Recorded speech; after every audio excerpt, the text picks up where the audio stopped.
Buenos días, soy Álvaro de Amina, Academia Micológica de Navarra.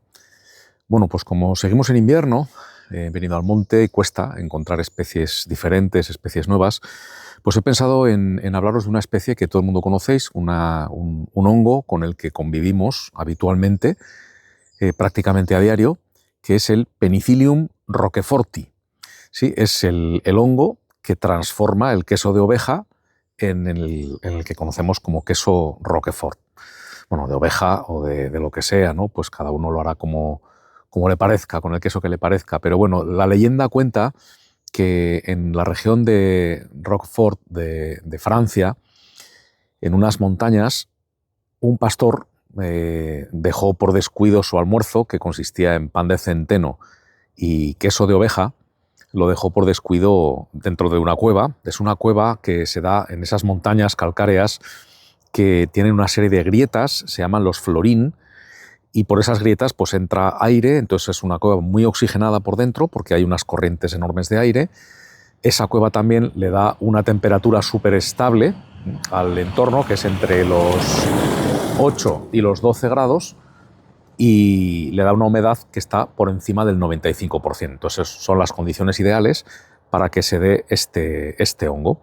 Entonces, cuando volvió ese pastor, al cabo de una semana o 2 semanas, incluso un mes, yo qué sé, ¿no? El tiempo que fuera, se dice, todo esto es una leyenda, ¿no? Se dice que volvió muerto de hambre y que recordó que había dejado ahí el almuerzo, fue a por él y que estaba el pan cubierto de una especie de moho azul y el queso también había sido contagiado por ese moho azul y atravesaba, ¿no? Veteaba todo el queso, ese hongo. Y bueno, pues por el hambre que tenía lo probó. Me extraña bastante que fuese así, porque no creo que nadie sin conocer eso lo probase, pero bueno, también hay que tener en cuenta que en esa época no se conocía la vida microscópica. O sea, estamos hablando de antes de la Edad Media, porque ya en la Edad Media se hacía de una manera, entre comillas, industrial, dentro de lo industrial que podía hacerse en la Edad Media, ¿no? Pero quiero decir que ya se elaboraban quesos, ya había gente que se dedicaba a eso, ¿no? A la elaboración de quesos mohosos, de quesos con Roquefort o queso azul y demás. Digo que en esa época, hasta la llegada en el siglo XIX de Louis Pasteur, no se conocía la vida microscópica. Entonces, claro, las cosas pasaban por fuerzas benignas y fuerzas malignas y ya está. No se sabía que existían virus, bacterias, animales, ¿no? Animales o, bueno, seres vivos, mejor dicho, ¿no? Microorganismos que podían producir infecciones y todo ese tipo de cosas. Entonces, cuando uno tenía una infección, pues simplemente se le había puesto fea la herida y ya estaba, ¿no? O sea, no había explicación. Entonces, bueno, al ver esos mohos tampoco se le atribuye una cualidad animada, ¿no? A eso, supongo. Y bien, bueno, pues al margen ya de la leyenda de ese pastor, lo que sí, en la Edad Media, esto sí que está datado y constatado, que se dejaba enmohecer el pan de centeno y luego se trituraba hasta dejar un polvo azul. Y ese polvo azul se mezclaba con la cuajada de la leche de oveja fresca, con la que luego terminaban de elaborar el queso, y entonces salía ya el queso pues, con ese veteado, con ese hongo en su interior.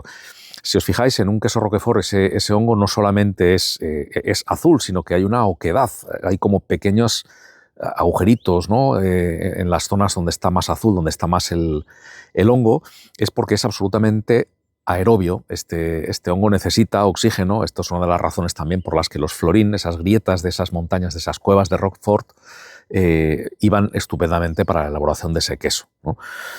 Bien, pues es un ascomiceto, el Penicillium roqueforti, es decir, que tiene sus esporas en pequeños saquitos que se llaman ascas. Acordaos que la otra división sería basidiomicetos, que esos los tienen en células que tienen aspecto como de bate de béisbol, ¿no?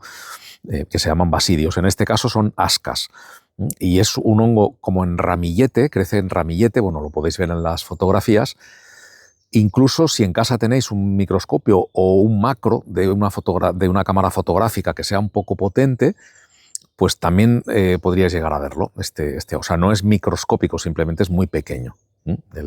Lo que sería el carpóforo del hongo, ¿no? El cuerpo fructífero del hongo.